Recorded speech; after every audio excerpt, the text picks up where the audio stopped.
If you haven't worked with GitOps yet, you are falling behind. But don't worry, I'm here to help you. In this video, I'm sharing something really special. It's a full module from my premium Kubernetes Homelab course, completely for free. What you're about to learn isn't just theory, it's the exact same workflow I use to manage my production systems and which is being adopted by enterprises worldwide. In the next 30 minutes, I'll show you what GitOps is, how GitOps works, and the critical differences between Flux and Argo CD that most tutorials miss. You're getting the complete uncut module, the same content that my paid students receive, and it's not a watered down version. If you find this valuable, you'll love what we do inside the community, but for now, let's dive into GitOps and start learning the tools that will lead to your next six-figure job. So now that we've got our Kubernetes up and running on a Raspberry Pi, we could create pods and start deploying things through kubectl, and we will, but what we want is to do everything through GitOps. And this course is also an introduction to GitOps using Flux CD. And right now I would like to go a little bit deeper into what GitOps actually is. So here I have opened my notes of the GitOps Fundamentals course that I did about a couple of years ago. This is the course that is done by CodeFresh. And in there they have a very interesting definition that I want to address. So in this course, I learned the following definition of GitOps. GitOps is a set of best practices where the entire code delivery process is controlled via Git, including infrastructure and application definition as code and automation to complete updates and rollbacks. So that is quite a mouthful, and let's unpack that a little bit. So GitOps is a set of best practices where the entire code delivery process is controlled via Git. So let's dive into what that means. So in my Homelab course, Misha van den Burg /Homelab, so github.com, Misha van den Burg /Homelab. This is my current Homelab as it's running in my closet over there. This is not my Raspberry Pi cluster. This is my Kubernetes cluster, my actual Homelab. And this is controlled entirely through GitOps.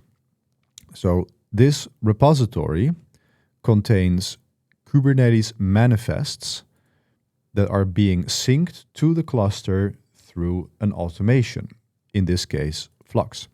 So if I just open up a certain application, for example, we have Mealy here. This is a customization file that then calls other files that are in this repository, for example, the database.yaml. And this YAML is then being deployed to the cluster by Flux. So this is what is meant when they say where the entire code delivery process is controlled via Git. So let me maybe create a drawing. Create drawing in a new tab. And let's close that one too. So now I will just create a new drawing in dark mode. So what we have is we have our cluster running here. This is our cluster on our Raspberry Pi. This is our Kubernetes cluster on our Raspberry Pi. Now on there we will install Flux or Argo CD. Those are the two main ones, and I'm going to explain later why I chose Flux over Argo CD. But this is a controller that is running on our Kubernetes cluster. And this controller is constantly looking at a Git repository. And maybe let's give that a circle. Git repo. So this controller is constantly looking at the Git repository. It's constantly looking, do I need to change something? Do I need to change something? Do I need to change something?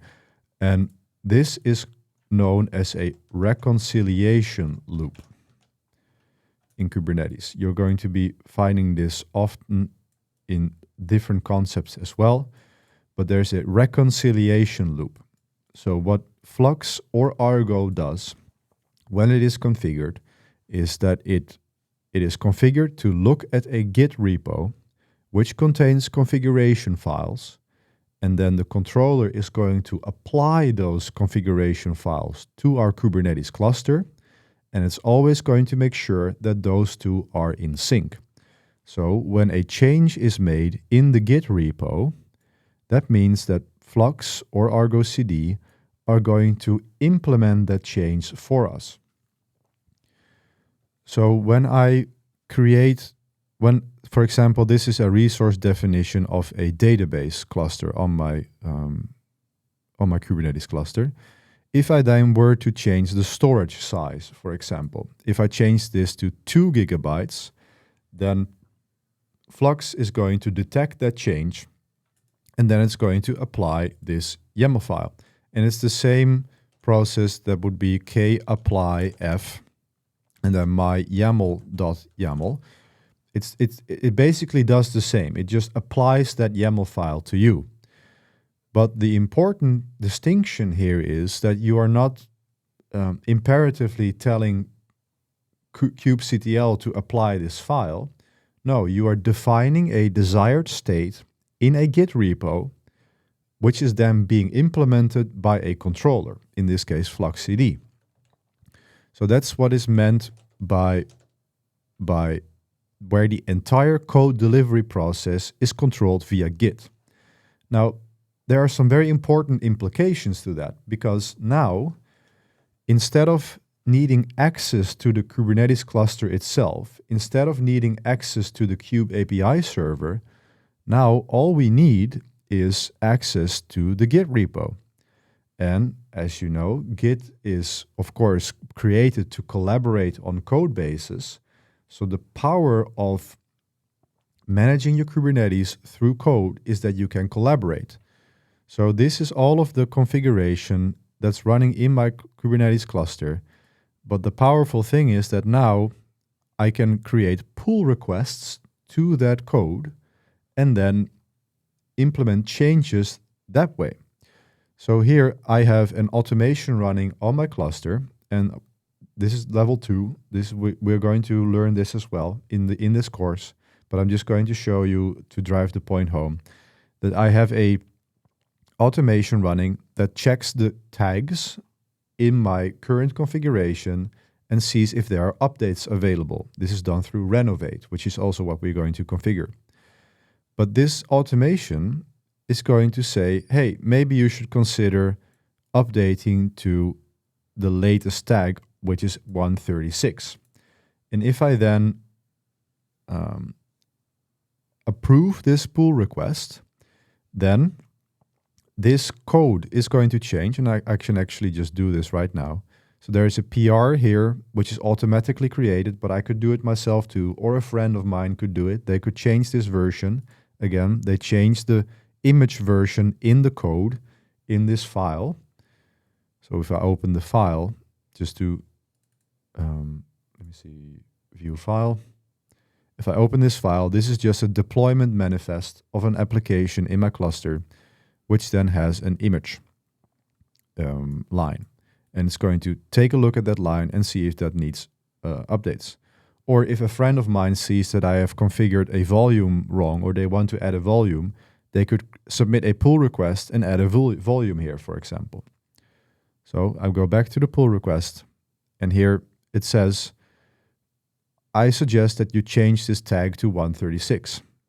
And if I then merge this pull request, then what happens now is that the code is being updated in the repo.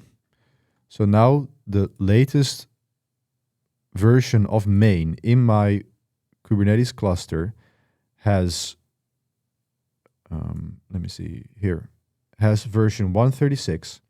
So what Flux is doing now is it's going to check the state of my Git repo with the state in the cluster. It's going to see, hey, we don't have 136 running, we have 131. So I need to make a change here. And let me see, if I go to my... As I mentioned, what you're seeing now is only one module of my complete Kubernetes Homelab course. This course will teach you everything you need to know to set up your own home lab from scratch with just a Raspberry Pi or an old laptop. And as you can see, after the GitOps theory, we go into installing Flux, and then we go into a GitOps deployment masterclass, which is already 1 hour long. The entire course is about 8 hours. It includes exercises and a capstone project that you can use for your CV. It's available after 1 month of membership, or it can be unlocked instantly when you sign up for the annual subscription. Okay, so now we see, and I'm going to show this how, what I just did, I'm going to show everything, but this is just to drive the point home. We now see that the apps customization in my Homelab cluster is now running. So it is now reconciling the state with Git to the cluster. So if I go to get pods and LinkedIn, we now see that it is actually creating a new container. So there is an old container running here, which is 70 days old.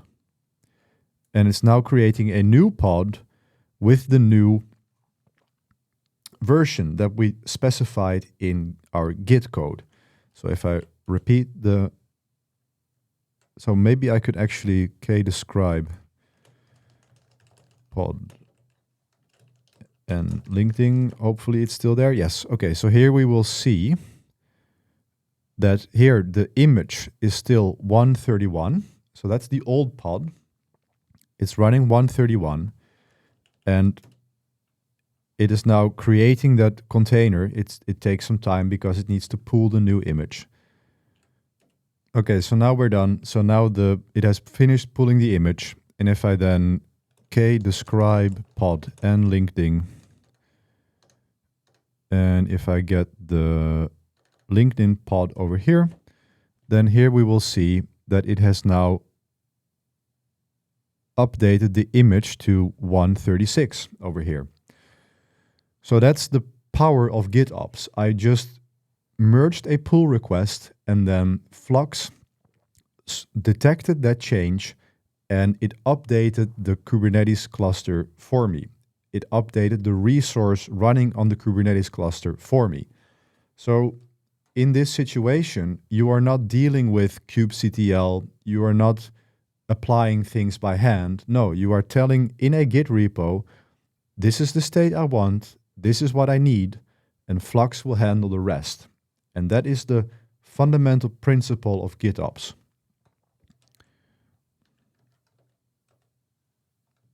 Going back to our notes. So now I've demonstrated where the entire code delivery process is controlled via Git.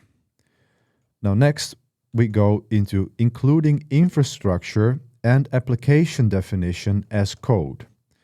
So what that means is on a Kubernetes cluster, there are several kinds of resources. There is the infrastructure, which is like your monitoring tooling, your ingress controller, your database controller, etc.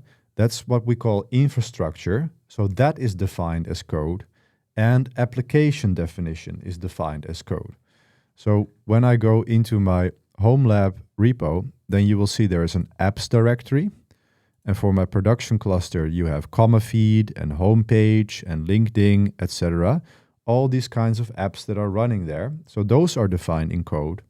But there's also the infrastructure, which contains my controllers for Cert Manager and for the Synology CSI driver, my ingress controller, etc.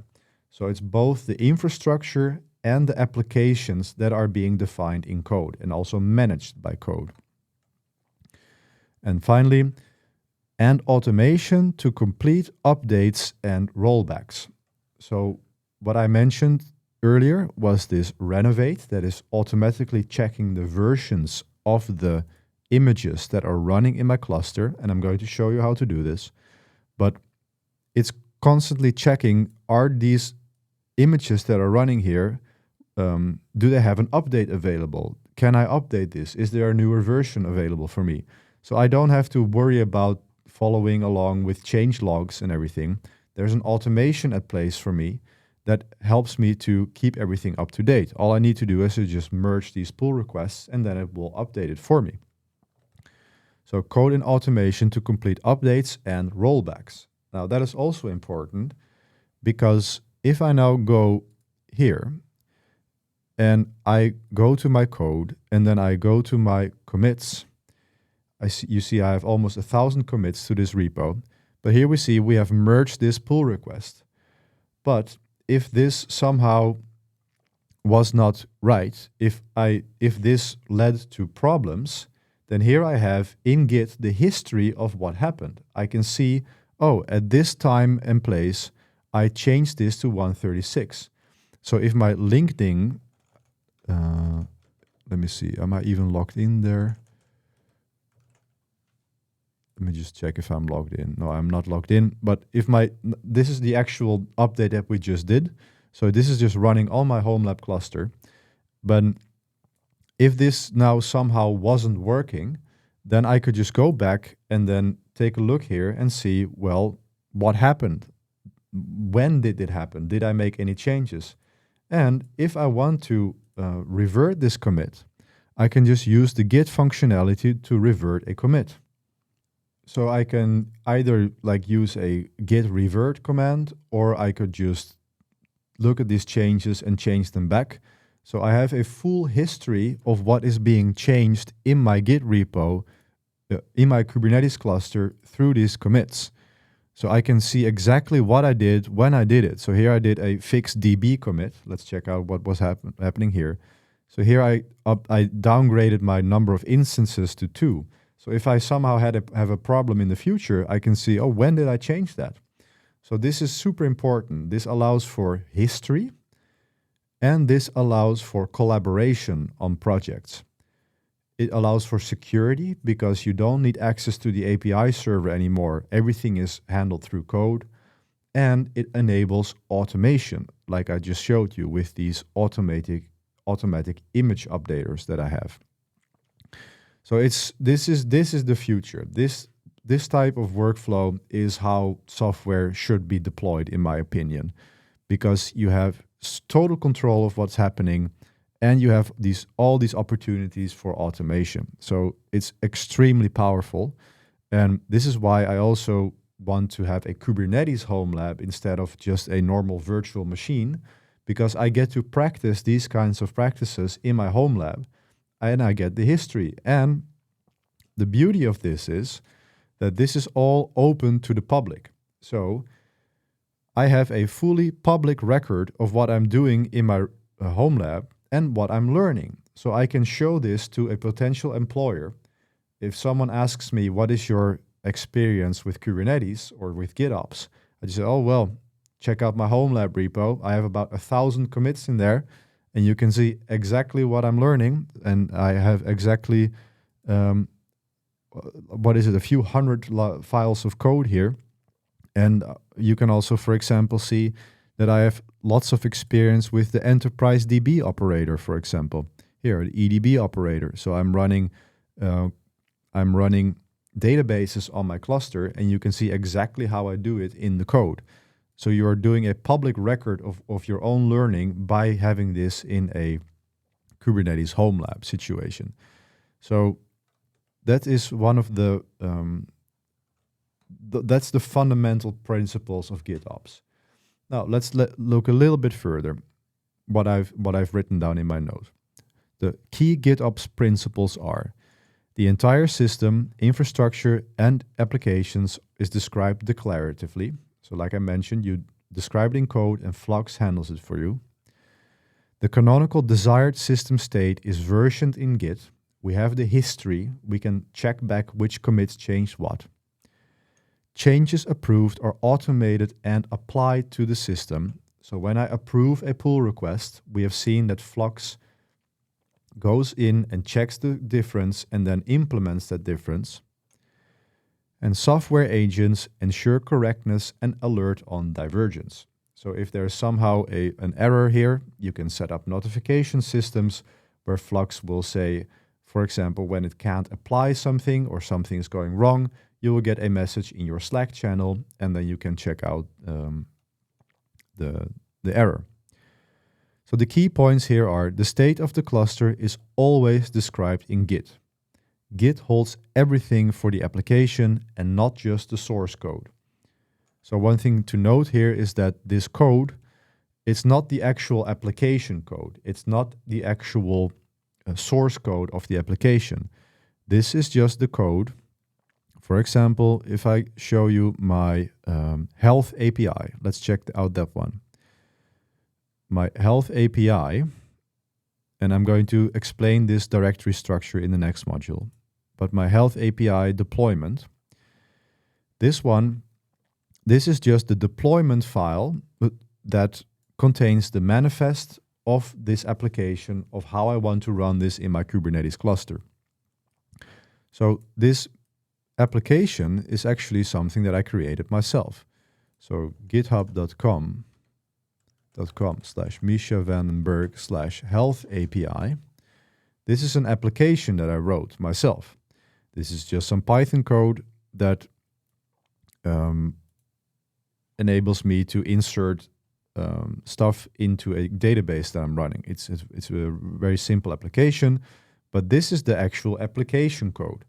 So this application code lives in a separate repository. So I can do my work here separate from my home lab. And when I make changes to this repository, then I have an automation in place that is going to create a new version of the Docker image, which is then going to update the tag of the repo. And this tag is then going to be detected by Renovate and say, hey, you have an update ready here. Maybe it's time to update. And when I accept that, then it's going to apply the new version of the application to my cluster. So the point is, my home lab repo only contains the Kubernetes manifests, and then the application repo has the source code of the application. So this is just a micro version of how it would work in an enterprise situation. Then you have dev teams managing their applications. They are just collaborating in their own repo, and then they create feature branches. And when then a feature branch is merged to the main branch, a new version of the application is created with a new tag or a release, and which is then being detected by the automation, which is then being deployed to the dev cluster, and then to the test cluster, dev cluster, and then to the production cluster eventually.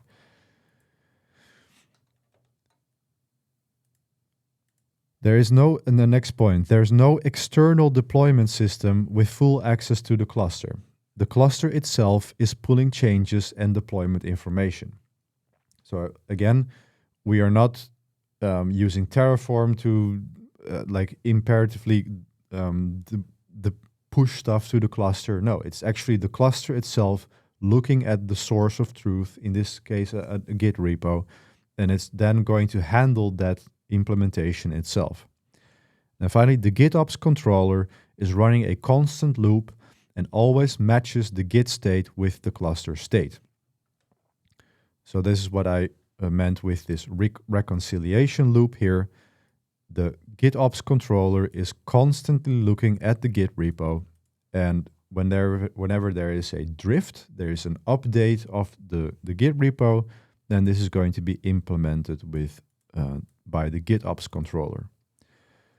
So this is the fundamental principles of GitOps. This is how it works and why it works so beautifully.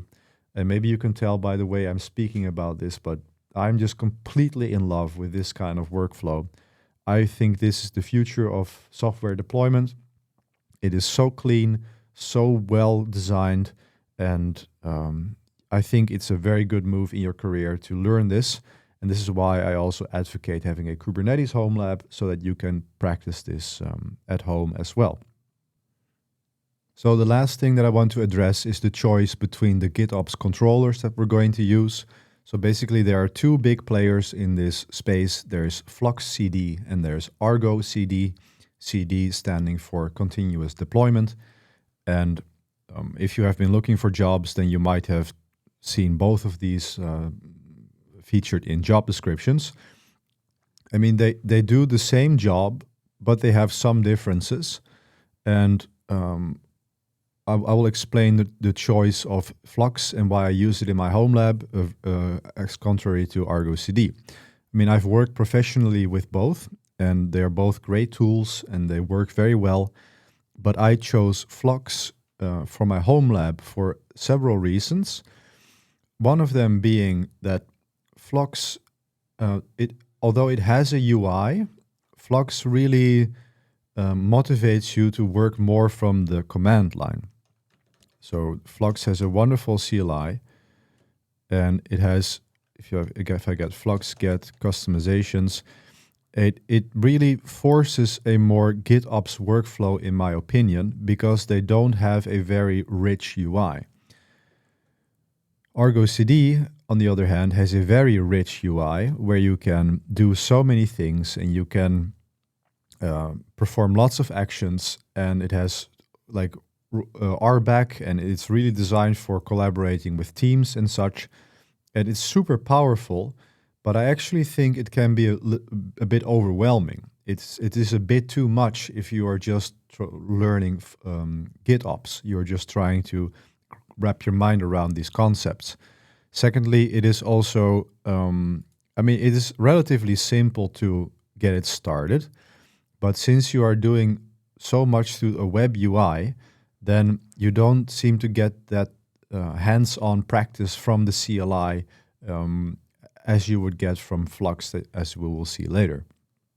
Now, Argo CD has a CLI and you don't have to use the UI, but since it has such a beautiful, well-designed UI, my experience shows that usually you will revert to using the UI, which I think is a bit of a shame in this kind of setup.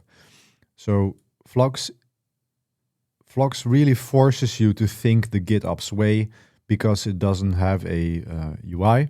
I mean, Flux is adopted in huge companies like Volvo and other. It's becoming increasingly popular, and almost all of the concepts will overlap between the tools. It's really just a choice of tools, but the core principles count for both. And later, I'm going to create another course where I'll be using Argo. But I mean, even SAP is using Flux, right? I mean, that's huge. But so it forces you to think more GitOps. And another reason why I like Flux a lot is because the native AKS offering in Azure, so Managed Kubernetes Service in Microsoft Azure, they have a GitOps integration, which is using Flux. So if you are a Azure-focused engineer who is going to be working with AKS, then it is a really good move to have more understanding of Flux and being well-versed in that ecosystem. You can use Argo CD on AKS clusters. It's not that you need to, but the native GitOps offering in Azure Kubernetes Service is using Flux, and by extension, Kustomize, which is the next point that I want to address. Another reason why I like Flux is because it heavily relies on Kustomize. Now, Kustomize, let me see, Kubernetes Kustomize. Kustomize is like a templating language for Kubernetes manifests. It's declarative management of Kubernetes objects using Kustomize. And a customization file is basically a way to create Kubernetes manifests. So the term customization refers to a customization.yaml file, or more generally to a directory and all the relative file paths that immediately references all the data that doesn't require a URL specification. So what it means is that we're going to be going into this, and we're going to be using Kustomize extensively. But if you have a Kubernetes manifest like this, here, this is a Kubernetes manifest. Now, this is my base layer of the manifests, and I'm going to explain what that means later. But with a customization file, I can then take that base and apply changes to it. So I can use this base as a template and then use customize to, for example, change it to a production specific one. Here is a customization file that calls all of the other directories. So through this customization file, if I just delete this directory, then that deployment is going to be deleted from my Kubernetes cluster, just as an example. And this is very deeply integrated with Kubernetes. And I think Customize is an extremely useful tool to learn, and you will do well for your career to master this. And Flux really forces you to use this basically. With Argo, you very quickly resort to Helm or other types of deployment. And even though you can use Customize with Argo CD, in my experience, it is not used that much. Whereas when you use Flux, you have to use Customize, and that is an extremely useful skill to learn if you are a serious Kubernetes engineer. So in summary, I choose Flux because it's easier to set up, it's less overwhelming, it forces you to focus on the CLI, it forces you to think GitOps, in my opinion, and it forces you to learn Customize, which are all huge, very valuable skills in your career as a Kubernetes engineer. And then Argo CD can come later. You can just replace that with, you can replace Flux with Argo later, but I think you're going to love it. And if you want to learn Argo, then CodeFresh has tons of courses. They are really good as well. But I suggest using Flux in the Homelab and then maybe switching to Argo later, or set up a second Homelab with Argo. And mostly, if you are interested in becoming an Azure engineer, you will do well in knowing Flux. So that is enough about the GitOps theory. Now we are going to actually go into installing this GitOps controller and start deploying some applications. So if this was valuable to you, join KubeCraft today, where you can network with over 400 engineers. You can get direct access to me in one of the group coaching calls that I do every week. And you can always ask questions 24/7 to me and the community to help you out if you get stuck.